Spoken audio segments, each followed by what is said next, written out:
सबके लिए आदाब, नमस्कार, गुड आफ्टरनून। सबसे पहले तो मैं कुमार कौशल जी, उनकी पूरी टीम के लिए शुक्रिया अदा करता हूं, उनका धन्यवाद ज्ञापित करता हूं कि लास्ट ईयर भी आपने इस तरह की एक नशिस्त की थी और इस बार फिर से आपने शराफत की याद में एक प्रोग्राम यहाँ बरेली में आयोजित किया है।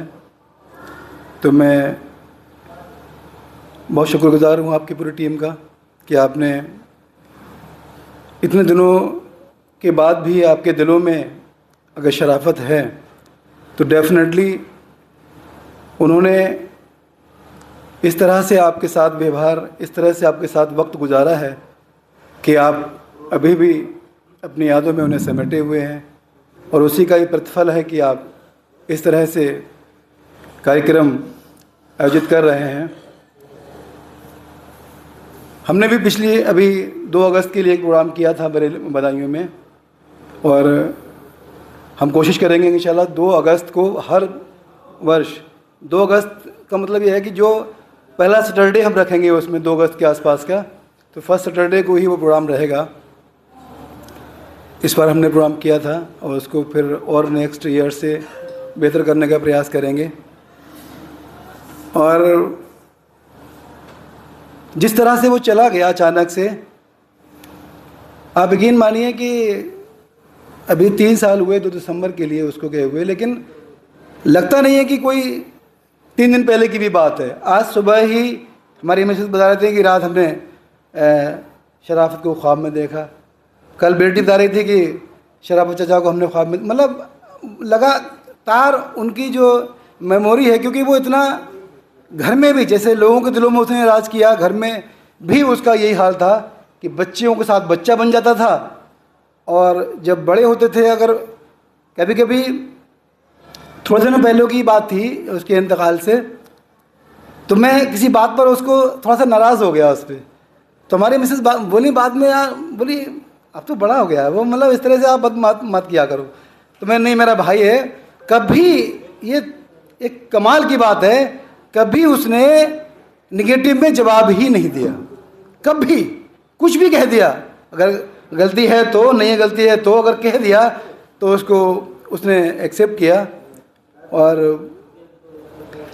बहुत कमी खलती है उसकी, लेकिन इस तरह के जो प्रोग्राम्स हैं, ये मैं फिर से कहूँगा कि बहुत शुक्रगुजार हूँ, आप यादें बनाए हुए हैं और आगे भी दुआ में इसे याद रखें। गज़ल उनकी बड़ी मशहूर रही, जो वो फेसबुक पे आपने शेर पढ़ा उसका। एक गज़ल और है उसके 2-3 शेर मैं यहाँ से पढ़ देता हूँ, जो आपने टैग किया था कुमार कौशल ने भी कल परसों।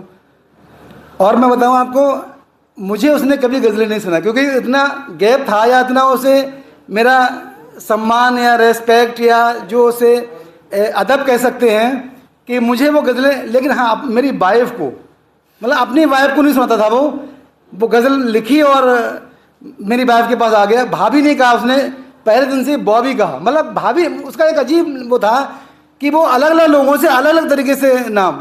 एक लड़का हमारे मोहल्ले का है राशिद, तो बोले यार पता नहीं हमसे हमेशा कहते थे पार्टनर, बोले हमें जी नहीं मालूम है कि हम किस बात के पार्टनर हैं।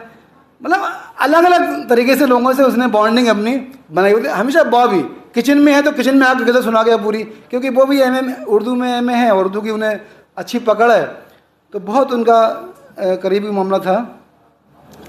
तो उसकी गज़ल के 1-2 शेर मैं पढ़ देता हूँ, उसके बाद आप आगे करिए। कलंदर था कोई सुल्तान था मैं, कलंदर था कोई सुल्तान था मैं, कोई दिन दश्त में मेहमान था मैं। कलंदर था कोई सुल्तान था मैं, कोई दिन दश्त में मेहमान था मैं।